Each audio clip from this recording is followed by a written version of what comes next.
po kami dito. Nahulog po kami dito sa St. Vincent School. Kasi wala pa yung masakyan. Wala pa yung grab. Grab na lang kami. Nahulog po kami kasi nabasa aming classroom. Hapon na. Ay, si Jerry. Ay, si Isha. Hintay namin yung sakyan. Wala pa. Ano na? Napunta na tayo sa covered court. Di niya alam papasok. Doon na lang tayo mag-abang. Tara. Maglakad na lang tayo dito. Problema niyo. Si Father, yung professor. Yung prof namin nandito. Yan si prof. St. Vincent. Oh, saan ba tayo?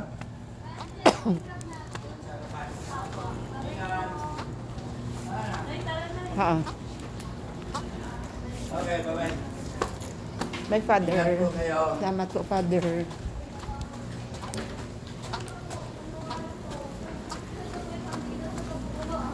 Hindi pa na kami dala.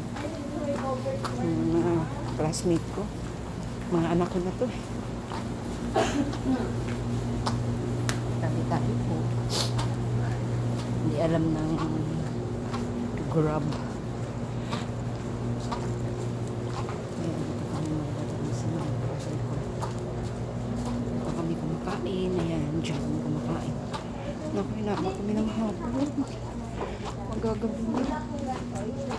Ano yung naiwan? Naiwan, Janet.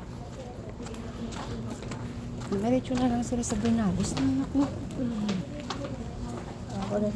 Doon sila pinabok na eh. Hayaan mo na. Nakapagalitan sila. Oo. Eh, doon din naman yung pupunta kasi. Tama lang yun dahil ano. Yung sasakyan po, andoon doon sa Belfast. Nandoon? Opo. Yung ano, sinakyan natin kanina. Oo. Yung mga elders, ano, Binabaan siguro doon. binabala yung sa ano, letter. Tere.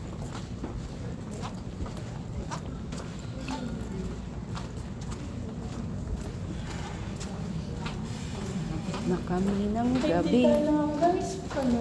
Ha? Spencer pala doon. Oo, meron nga. Meron nga Yun doon. na ipapaalala ko sa inyo. Oo. Wala lang. Bago pumasok, magdadala ka ng tumbler. Wala lang akong dala. May dala ka ba, Nay? Wala. O, wala. Hindi Ay, ako, papaalala. hindi ako mahilig magdala.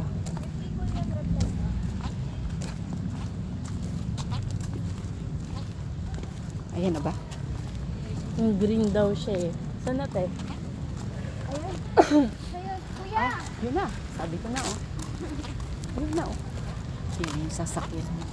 Naihinay ka mo ng sarap. Ha? Layo, check mo kung abot ba tayo sa dulo pa. Ayoko sa harap, no? Ikaw na lang, Net. Ayaw na ko sa ano to eh. Ikaw sa harap, no? Nag-window shopping pa ako eh. Net, ikaw na sa harap. Ayun na siya. Ayoko sa harap. Dito na kami. Dalian.